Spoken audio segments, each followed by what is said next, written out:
Hi, my name's Isabella, and today's tip of the week is about company culture and quality of work. When the culture isn't as strong, the alignment to company values isn't very clear. This means that more effort needs to be placed in controlling employees, monitoring their behavior, and keeping them working as efficiently as possible. The advantages of having company culture are obvious. It means that there's less monitoring required by managers and team leaders, and that the work of the employees is of a higher value to the company. For instance, you won't have to use tracking or monitoring devices.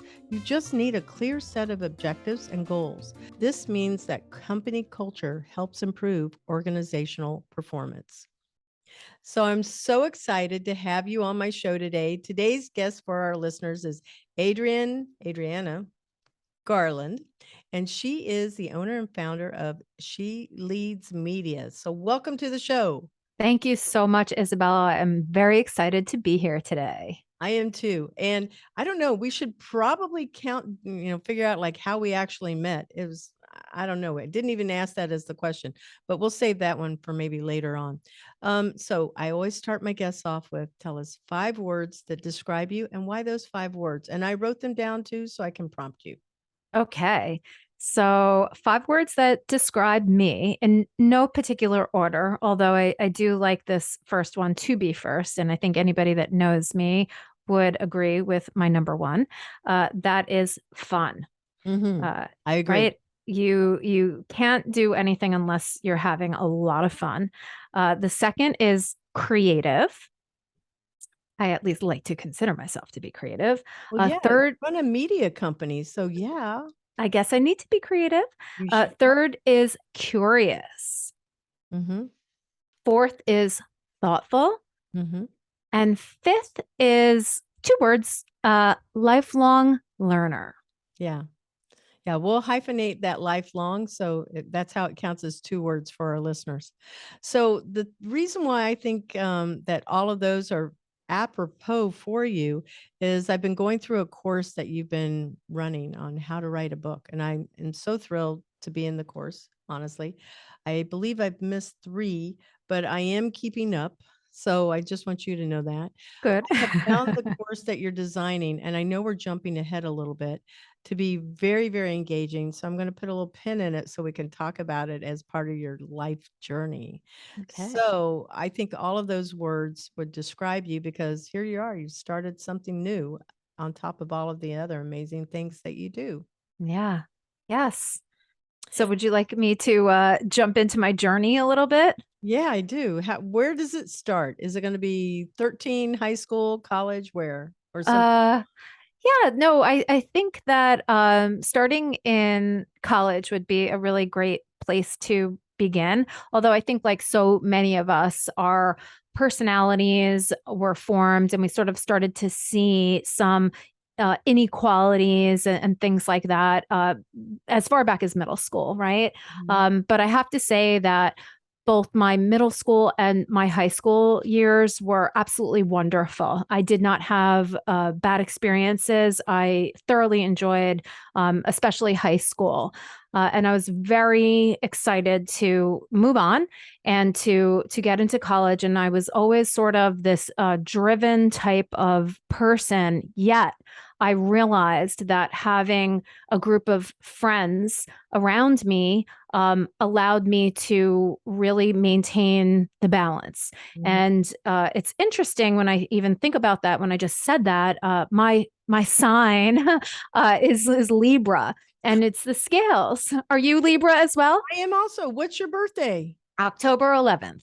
October 8th. Oh my gosh. We're Nice. going to have to celebrate some kind of birthday beverage together. I would love that. Okay, we'll do it remotely. Yeah, I'm into it. So it's I think that whether it's placebo effect, knowing that I'm Libra and thinking about the scales and balance, that's something that I always sort of have in my mind. So as driven as I am and always have been, I balance that out, I guess, with a lot of fun and a lot of friends. They really keep me grounded. So when I graduated from college, I am going to take you one very quick step back into high school.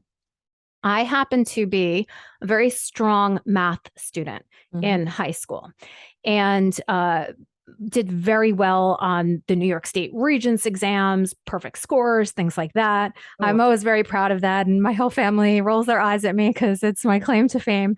But when I went to college, I really wanted to embrace that aspect of me, the logical side. So I majored in economics and I minored, because you have to balance it out, in English. Okay. I was an English major. No way. Okay. Yes. So much in common. So, when I graduated, it was in the 90s, and every sort of time that I embarked upon getting out there into the world, getting a job, there was always some sort of depression or recession or something going on. So when I graduated from college, there was a recession in place, and I took a job at this company that is no longer in existence, but it was called Value Line. And Value Line was a New York City company, and they produced literal books of stock prices. And so I along with a team of young people and some older people, we entered the data of all of the different stock prices, right? So at the end of every month, however the stock price ended, we inputted that into this big database. And so that was sort of my foray into the world of finance. And I grew my career in that world in the 90s, and didn't end up having the best experience. One of the last companies that I worked at in the finance world ended up being fined for some things that they were doing that were not legal. So I got out of finance. And at that time, I was actually pursuing my MBA at NYU, Stern School of Business, in finance. And I was so disgusted with everybody and the world of finance and sort of everything that was going on there, that I decided to completely switch my focus. And so I changed my major to marketing with a concentration in media, entertainment, and technology, because I was so interested in that. And I was able to use all of the skills and experience that I developed from being in the world of finance and apply that to marketing. And that was something that was not done by design, but that I realized was a strength, because at that time, marketing was a little bit more about advertising, right? The ads in the magazines, the television commercials, things like that.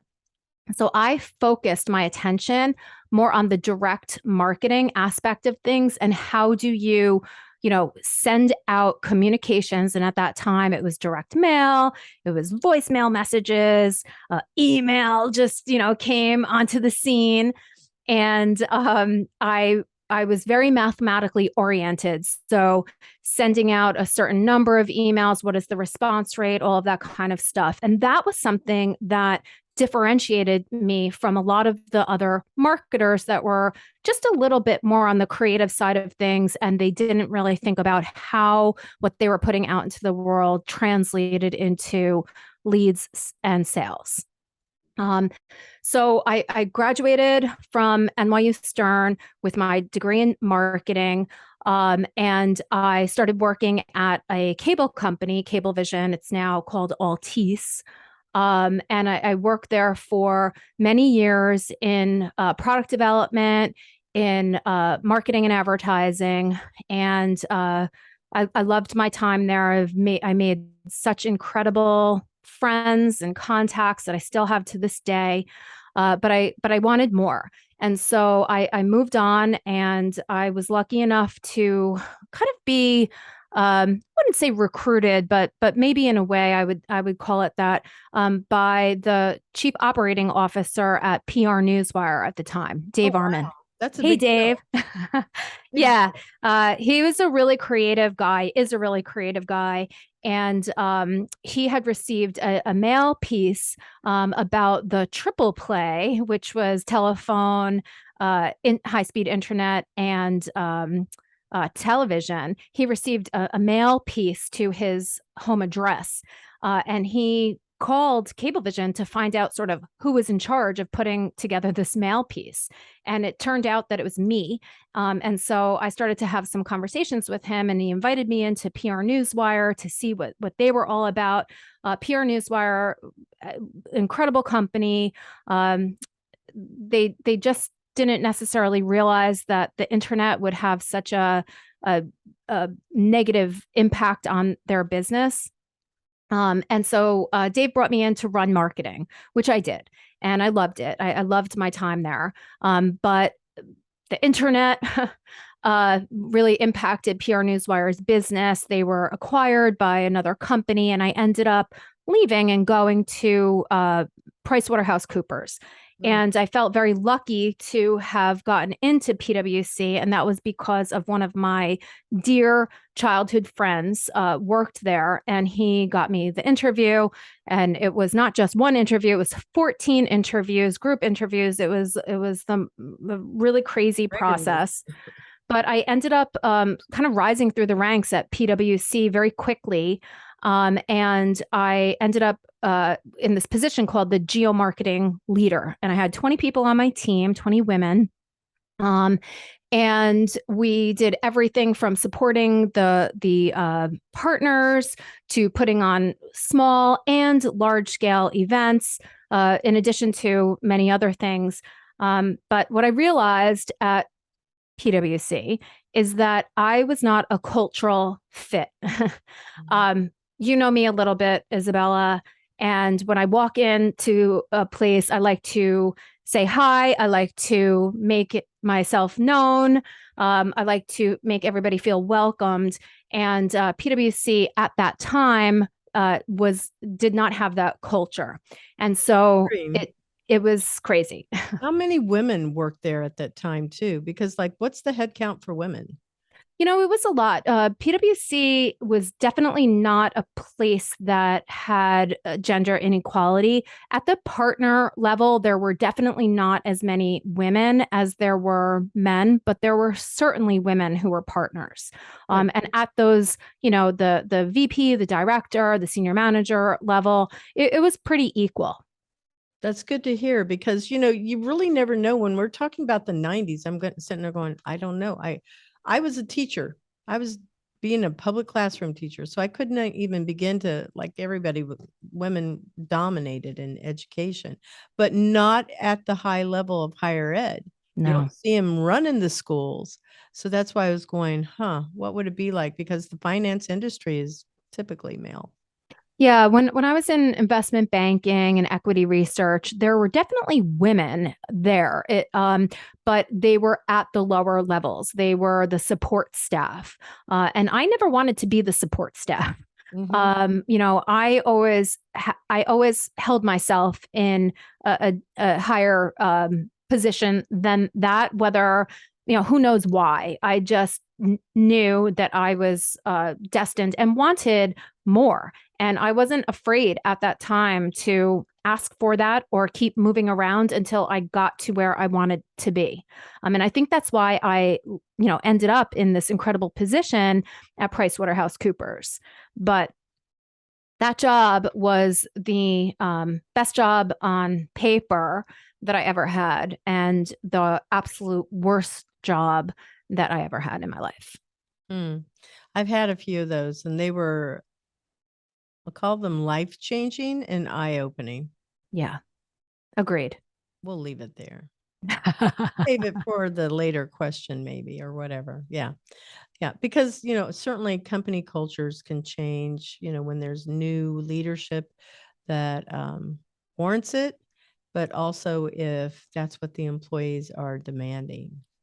Yes.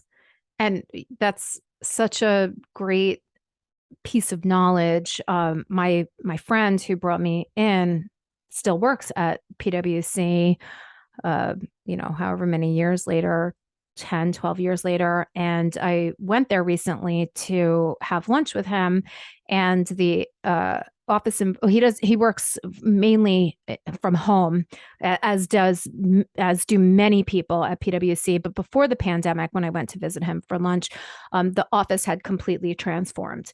There were many more common spaces. There was much more interaction. It was a very, very different place than when I was there. That's so good to hear, right? Yeah. Yeah.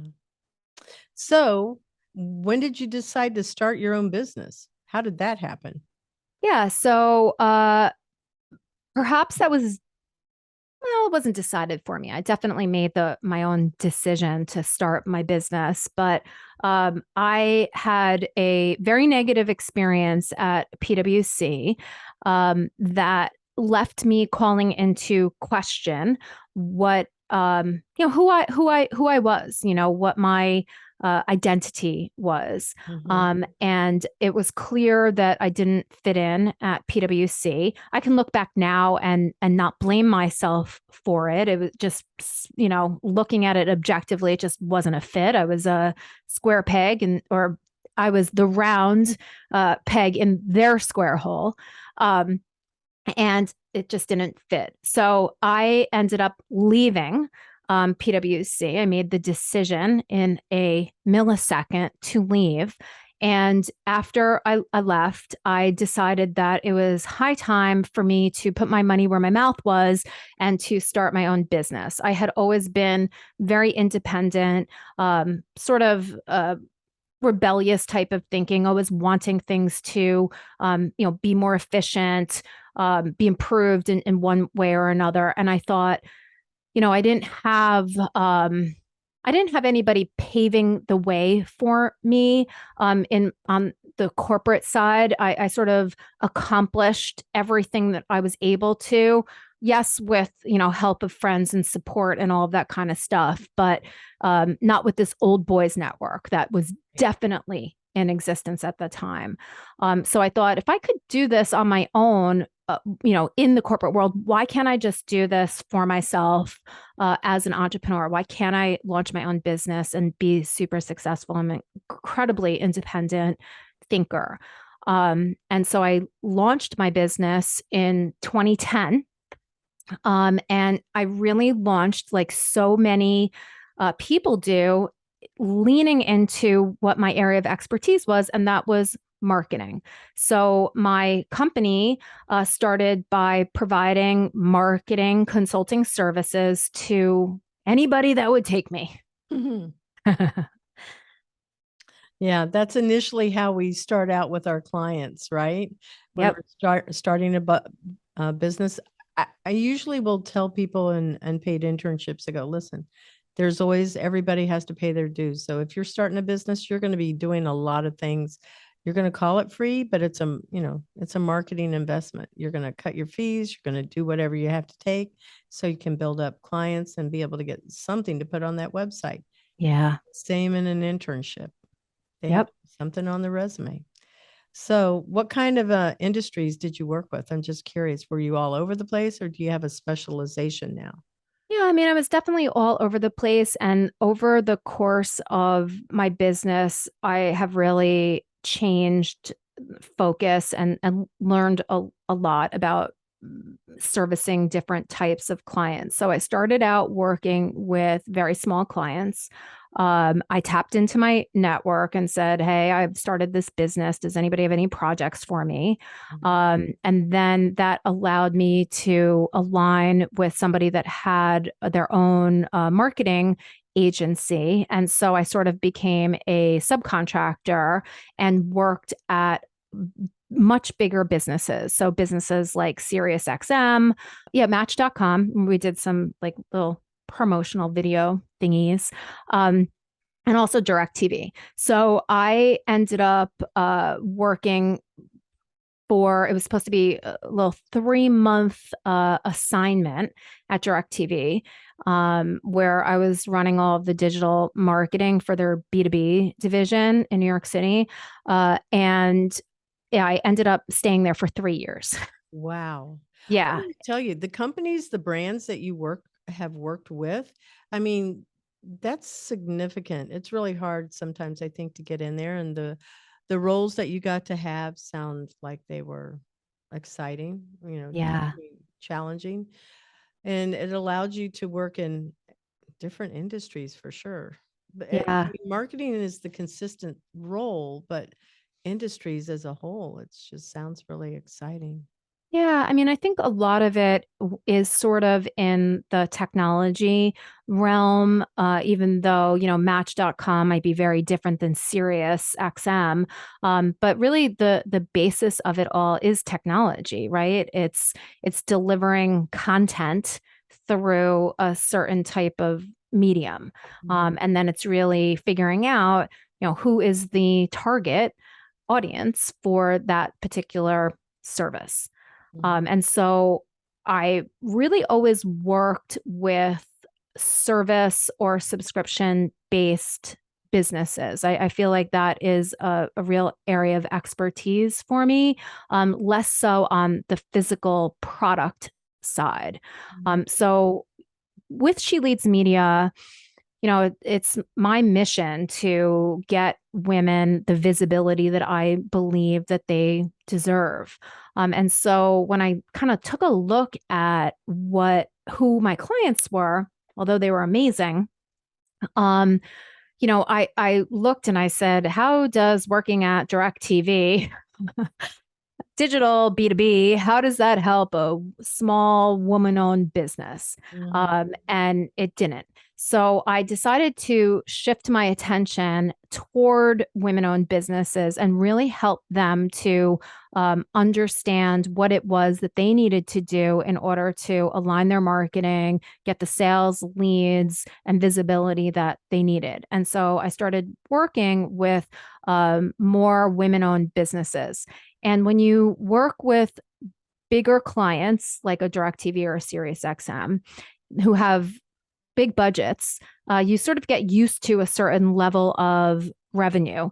But when you're working with women that are starting up businesses, we all know the stats. Women don't get access to capital like men do. Women, it's very difficult to make it past the $1 million mark. There are so many things that are sort of stacked against women.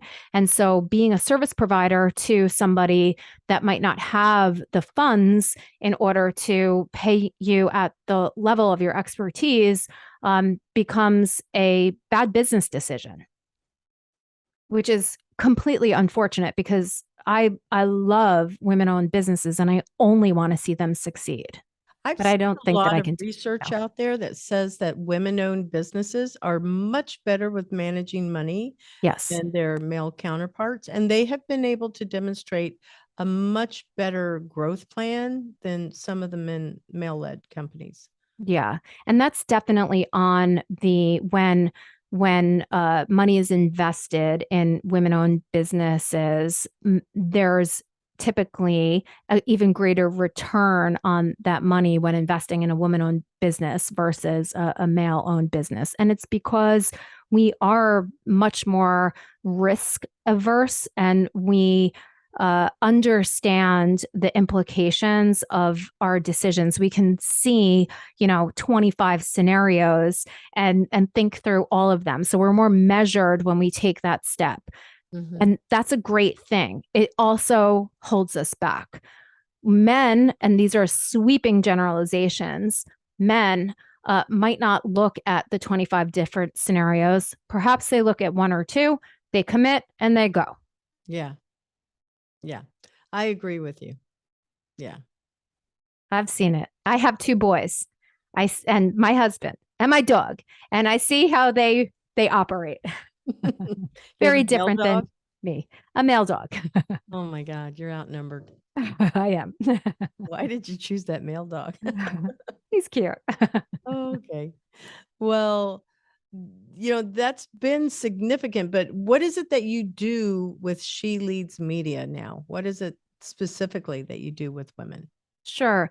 So one of the ways that I felt that I could serve a larger number of women and sort of not work with them one-on-one because there were a lot of budgetary constraints there was to start a conference. So in 2013, my partner at the time and I created what's now known as She Leads Live. At that time, it was called WomanCon, the conference for women. And we brought together women, experts, and venture capitalists, and anybody that we felt like we wanted to learn how can you start and grow a successful, profitable business. And it started as inviting, a bunch of our friends, was able to turn to my network, PR Newswire and some other companies and get some sponsorships. And it was like a beautiful thing. And this was in, 2013 that we did our first conference. People were blown away by the level of professionalism, the incredible contacts that we had, and the fact that we were actually able to make profit the first time that we did it. So we continued to do it. And it went really well for a number of years, although the conference was not bringing in enough money to support both my partner and I, as careers. So we both did different things, and our conference was. We used to say the money that we made from the conference made for a good Christmas. Like that's how we sort of looked at the conference. But we felt like it was such a need for the community. So in 2016, my partner decided to get a full-time job and to sort of turn over all of the assets of WomanCon to me. And I just really appreciate that so much. She's such a beautiful, wonderful person. And she said, just do me a favor and please change the name, because when this is successful, I don't want to feel guilty or like I missed out on something. So I rebranded WomanCon to She Leads, completely changed the name, actually got She Leads trademarked, which is incredible. And that is one of the areas of She Leads Media that is I'm very proud of the property and the conference, and it's sort of what a lot of people know about She Leads. The pandemic was not friendly to any conference, so I took it online. I personally didn't love the online format for the conference. I just felt like something was lost. And so I took a pause on it for last year, but am resurrecting it this year. The other aspect of She Leads Media that's really important, and these things are platforms for women, speakers, experts, in order to demonstrate their expertise and to network, learn, and grow together. The other platform that She Leads Media has, there's two others. One is the She Leads Podcast Network, where we feature women podcast hosts, and we help them to elevate their show and to push it out into the media with marketing support behind it. And then the third aspect of She Leads Media, again, another platform, is our newly launched She Leads Publishing division. And the course that you are in right now is sort of the first foray into the publishing world. I wanted to publish my book first, and then venture into helping other women to publish their stories and their books. That's really inspiring. So how'd you meet Kent? So I met Kent actually via LinkedIn many, many years ago. He reached out to me. He had a company at the time called Blooming Twig, which was a book publishing company. And he and I just sort of hit it off really beautifully. He is an incredibly intelligent, kind, person who truly believes in what it is that I'm doing with She Leads Media. And the proof is that he has sort of stuck with me and helped me to get the She Leads podcast network off the ground. Him and his company do all of our back end editing, distribution, and he has really helped me to put a finer point on the She Leads Media brand. So I often say that he's my strategic partner. He's also helping me with the book publishing part of my business because he provides services that I think are very valuable, like ghostwriting, and like the course you see our rapport with one another. So yeah, I met him years and years ago, and it was probably around 2015, 2016. I've had him as a guest on my podcast. I don't know if you knew that or not. No. But yeah, it was really funny. And he brought Randy on, Oh, I know Randy. Yeah.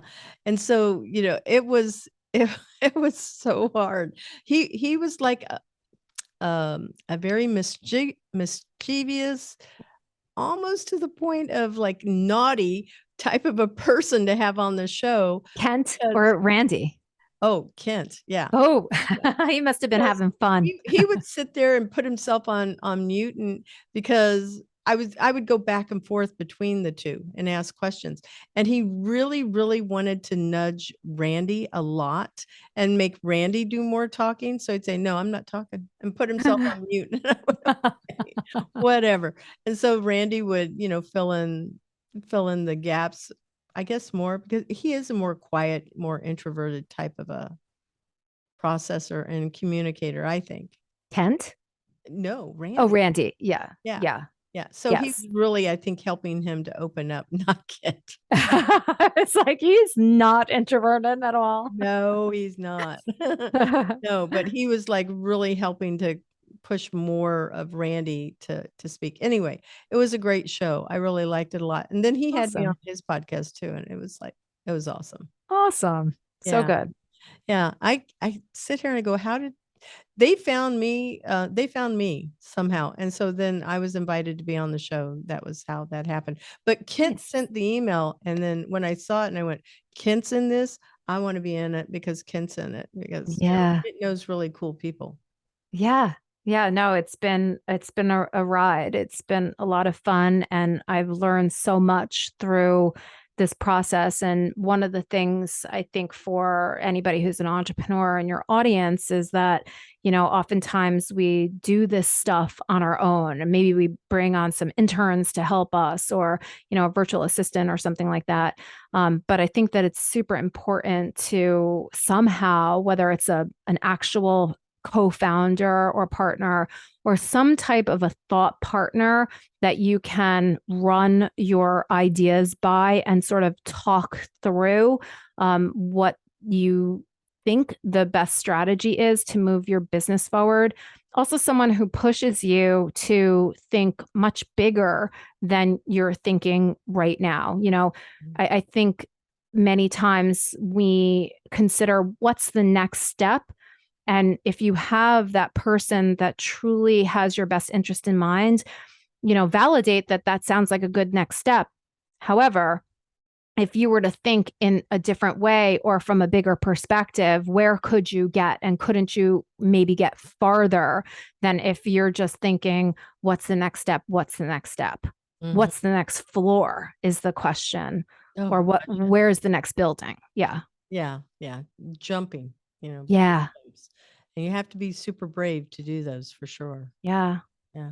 So I love the fact that you've got all of these different, they really are, to me, separate companies, but parts of what your main corporate brand is. Yeah. It really, I'm women for sure, in so many ways, in print and in, podcasting, and then also just understanding marketing. I think women, I don't know what you think, but I think women generally understand the concept of marketing because it's built around relationship. Yeah, agreed. And marketing should be about cultivating relationships. And it shouldn't be all about hard selling and funneling and cajoling and convincing. It really is more about the invitation. And was a time for the past, I would say 5, 7, 8 years, that it was very much about, capturing somebody, moving them through a funnel, having them, do what you want them to do. And I do see a shift in marketing, in putting content out there and inviting people in instead of, shaming them into buying your offer, which I love. And I think that is more, again, a generalization, more of a feminine approach. It is. Yeah. Because, for a lot of reasons, right? Women are generally nurturing. They're the ones that are led to be more of a teacher, a facilitator, a coach in so many different ways. So yeah, those are all things that build around that relationship type dynamic. All right. So I'm keeping an eye over here. We're doing great. Favorite quote that you live by? I live by a quote from Winston Churchill that is, never, ever, ever, ever give up. There's four Yeah. evers, right? Forever. Yeah. Never give up, forever. So why that particular quote? Well, so many people, I think, can relate to obstacles, to things that are challenges, missteps, failures, which I never really consider true failures. But if you can keep going and not stop, then there's hope, right? And so even in the face of potential hopelessness or not knowing what's next, if you don't give up, you're going to get through whatever it is that is challenging that's in front of you. Yeah, that's true. I have one. I like to usually share this one too. It's Eleanor Roosevelt, and it's no one can make you feel inferior without your permission. Yeah. That one and that includes myself. I always have to remind myself that means me. Don't shame myself. Don't come down on myself. So I wouldn't do that to my friends. Why would I do that to myself? So yeah, we're the hardest on ourselves. And I have to say that I love Eleanor Roosevelt so very much because she shares my birthday. No. No wonder I like her. Yeah. For sure. So oftentimes there's always something that's been very traumatic or dramatic or tragic that can happen in life. And those can be the things that define a person's character. They also help you gain a valuable lesson, and it can make a person pivot. Is there anything in your life that's happened that kind of fits that bill? Yeah, I mean, I think we all have maybe that original trauma, right? That molds and shapes us. And then there's some other things that are pivot points throughout our lives. One of the things that I think helped me in a lot of ways, and I do not like to think about it like this, but when I was very young, my father died. And he died very quickly. He had a sore throat one day and went to the doctor because it wasn't going away after a couple of days. And he was a 33-year-old man, found out that he had leukemia, and he died 3 months later. Oh, wow. So, yeah. So I was 6 years old. My brother was 7. My mother raised us, and I guess maybe the never, never, ever give up comes from her attitude too. I mean, you can't fall apart, not if you want to live your life. And I know that my dad wouldn't have wanted my mom, nor my brother, nor I to stop our lives because his life stopped. So I think that my character was shaped at that point in time. And there's always a shadow side, right? So my constant striving, my drive, my come on, let's go forward, not let's never give up. That isn't always the best in certain situations. There is a time to rest, there is a time to relax. And as I'm getting older, I understand that. But I think that event, tragedy, sparked my nature, or unlocked something in me. It didn't have the same effect on my brother, however. We are polar opposites. Yeah. So and who knows why that is. Both of us very sad, and sad to this day. PS, people, grief never goes away. Yeah, that's true. Yeah. And so I think that that's where my strength comes from. And sometimes I feel like nobody can ever hurt me because I was hurt so badly when I was young. Mm. I hope that stays true for you too. Yeah. We have those mechanisms that we can put up to help protect us, so that people, we don't. I don't know if it's so much that people can hurt us. Again, it kind of goes back to Eleanor Roosevelt. Nobody can make you feel inferior, but nobody can hurt you unless you allow it. Yeah. So I Yeah. put a little line in the sand on that too. And I went, no, I set up either, expectations that weren't realistic, or, yeah, because I don't think that they're really human. I feel like that, they're on this pedestal. So Yeah. yeah, there's a lot. This is Yeah. going to be a good conversation another time. Let me have spa water or something. Okay. How about gratitude? I know that many times gratitude comes in many different forms. Sometimes it's even still a hardship. But what are you most grateful for? I'm so very grateful for this life that I lead. I have such a beautiful family.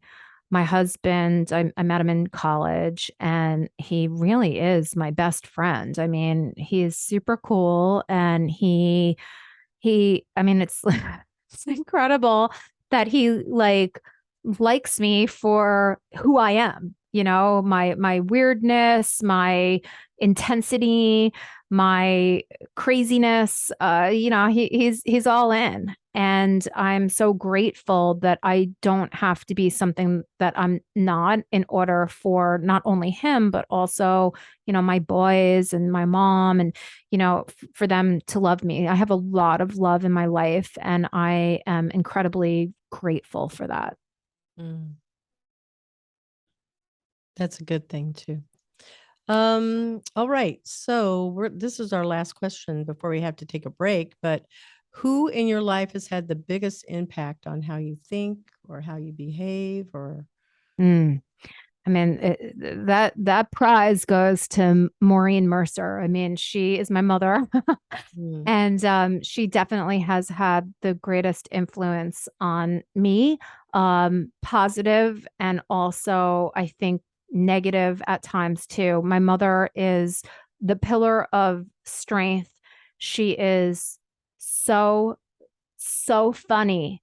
Um, can just really make you pee your pants. And it's it's great. And her ability to, heads down and keep going is something that I observed.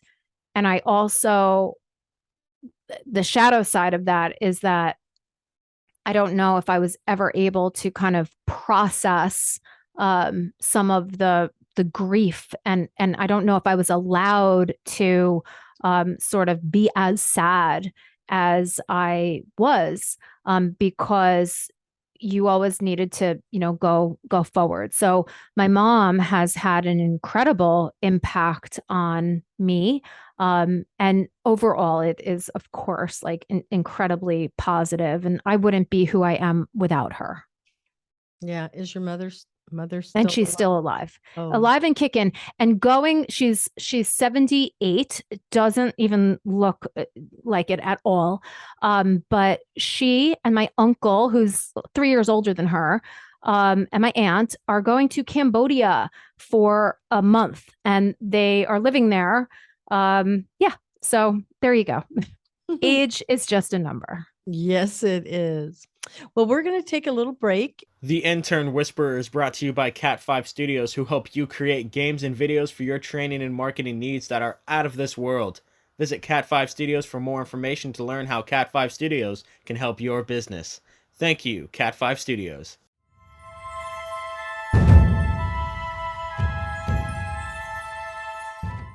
And we're back to the second half of our show where we talk about the future of work. What do we think it's going to look like in 2030? That's 8 years out. Maybe a little less than 8 years. We're getting near the end here, right? Yeah. Jobs and industries. What do you think that's going to look like in 2030? It's so funny. Imagine you asked that question before the pandemic, Right? and I'm sure that the answers are so very different now.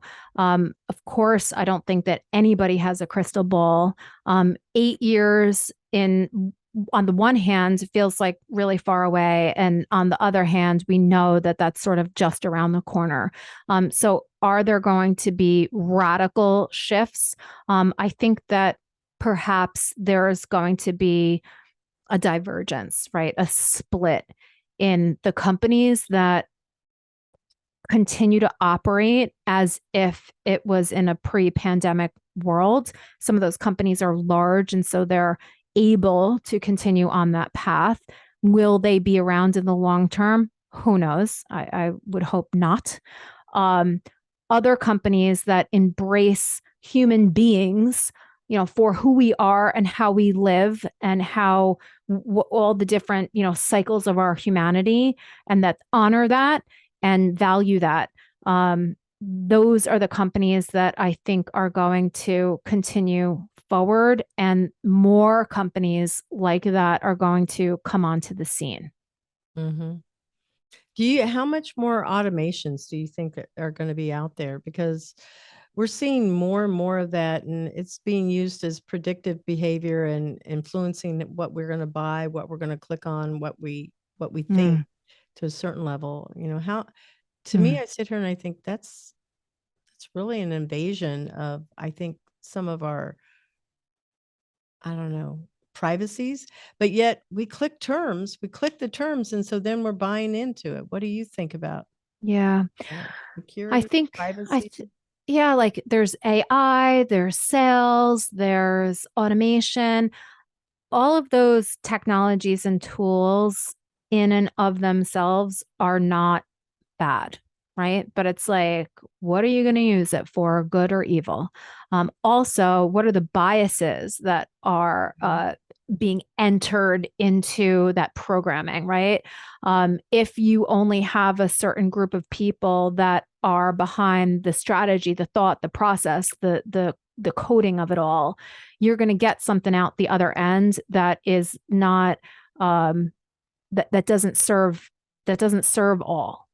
So there needs to be a lot more thoughtfulness in the upfront in how we are using these tools and technologies. And I think it's incredibly unfortunate that companies like Facebook built their billions and their power.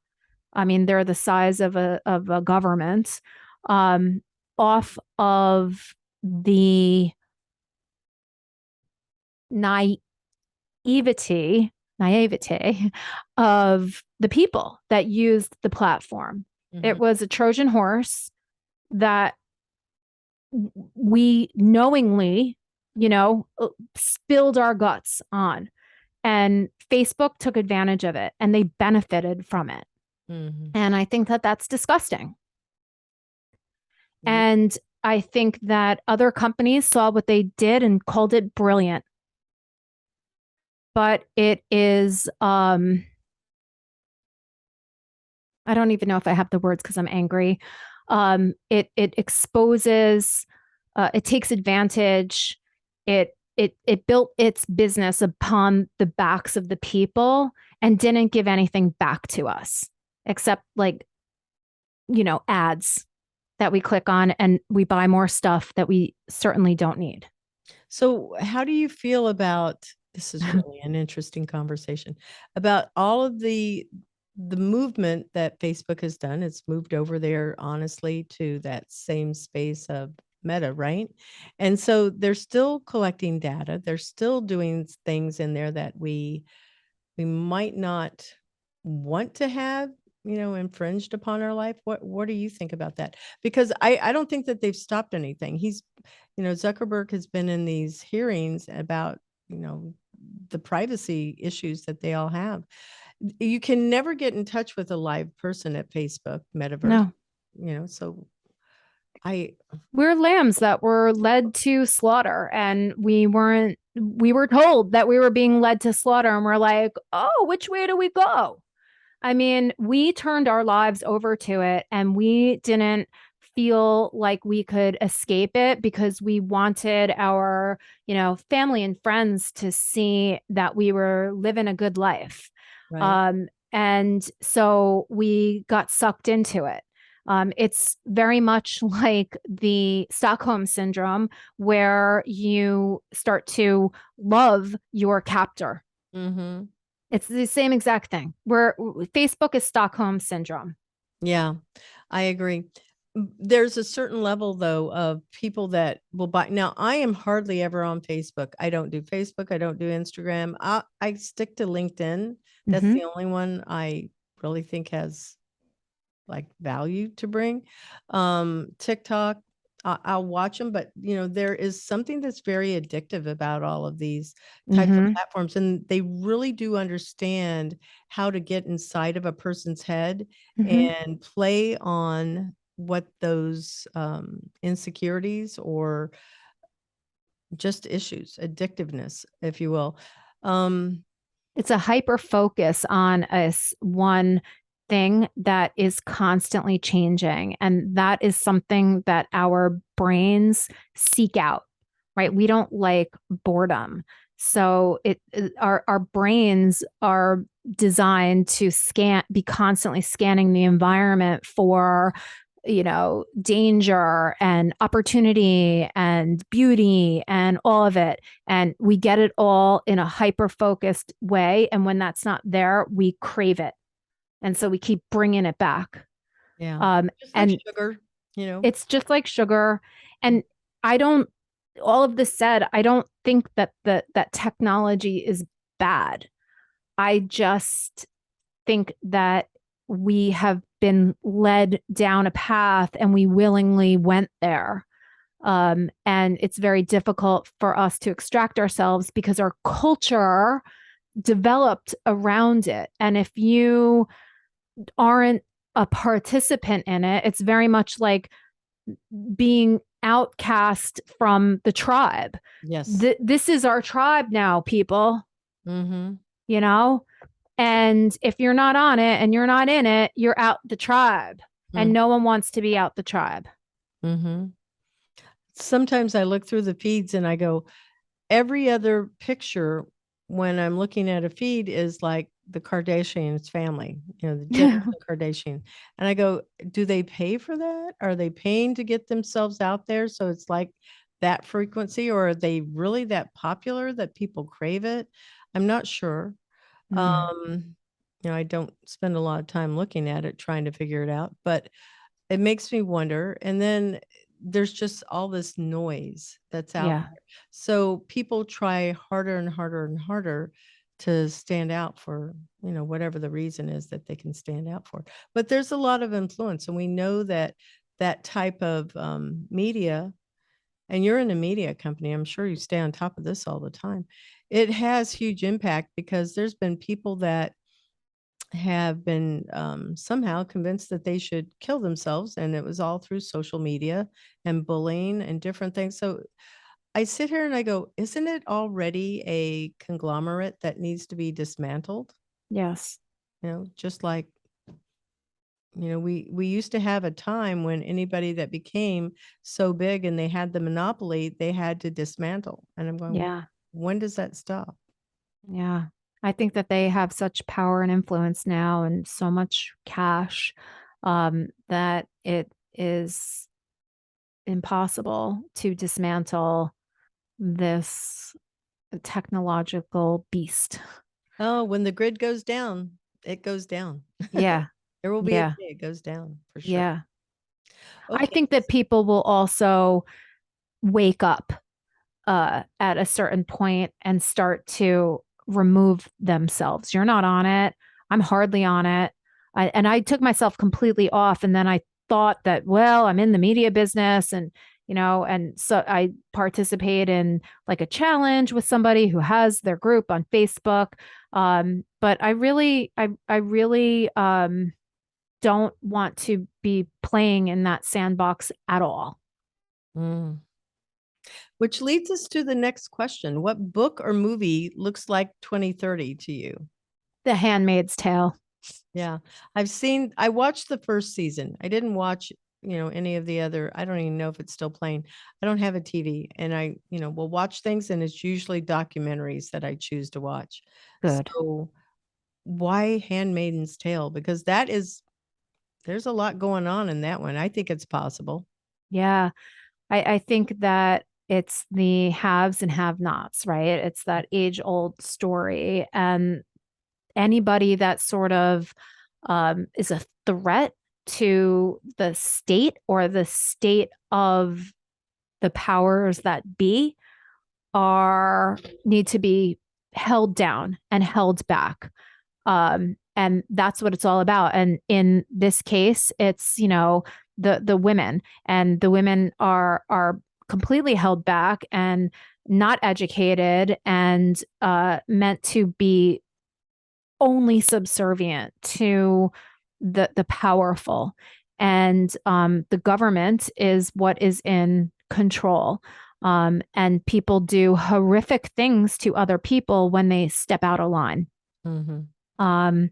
And you see this playing out in our country, unfortunately. Mm-hmm. And, all the rights that have been taken away from women when it comes to their right to choose, we're headed in the wrong direction, people. So Yeah. what do you think is 2030 going to look like for remote, blended, hybrid, whatever? I feel like there's going to be a move where people are craving to be around each other again. Sure. Instead of being on a phone or some device, and they're going to want to have human connection, real connection, and being together in groups and working together. Mm-hmm. Probably more flexible schedules where, you can kind of make your own hours and, required to be maybe there on site 3 days out of, 5, whatever. But what do you think it's going to look like? Yeah, I mean, it's definitely has to change. Although some of these larger companies, older companies, are going to require workers to be there in person. And so that is going to be up to the workers, whether they want to do that or not. I live in, the suburbs of New York City, and getting into New York City and going through Penn Station is a disgusting experience and a nightmare. I know that I don't want to be commuting into New York City and going and sitting in an office, and especially if the majority of my coworkers are, remote working somewhere else. Why in the world would I go to an office to sit there and be on a computer? It just doesn't make any sense at all. So I think that hopefully by 2030, 8 years from now, or 7.5, I hope that we see the good of what can work, and we kind of take all of the things that are working, and get rid of the things that didn't work. I completely agree with you.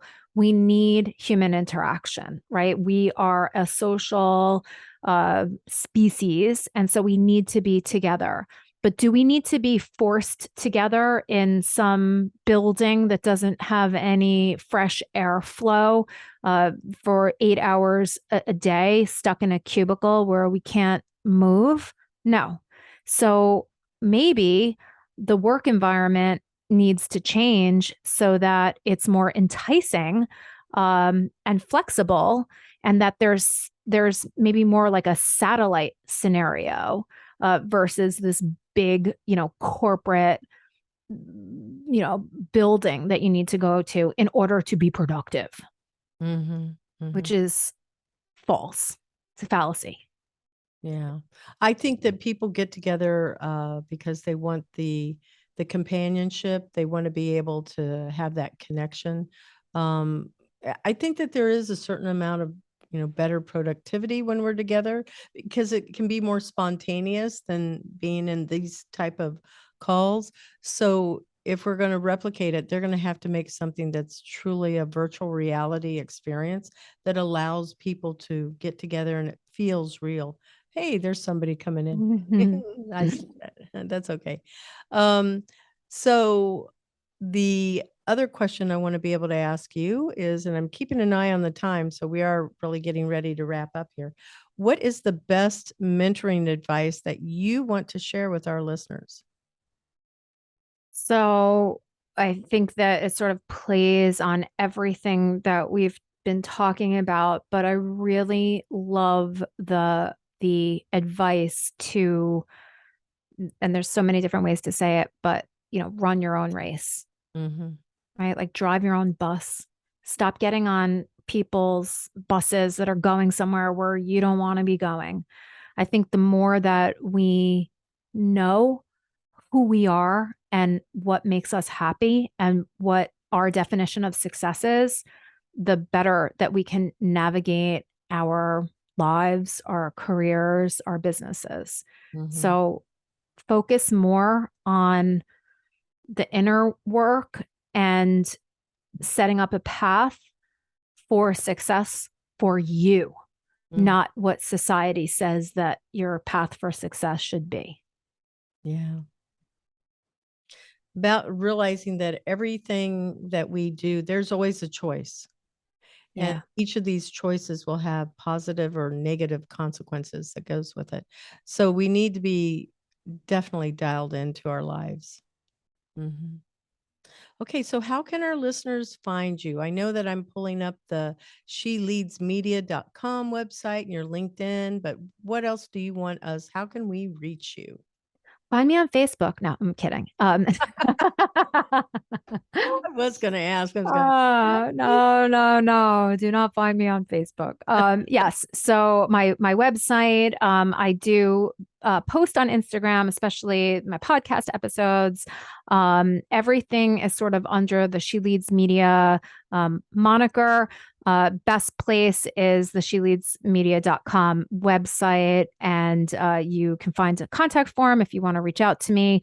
We also do have a free community on an incredible platform called Mighty Networks. I do. Yeah, Mighty Networks is really a special place where they don't do anything to take information from you that you don't want to give.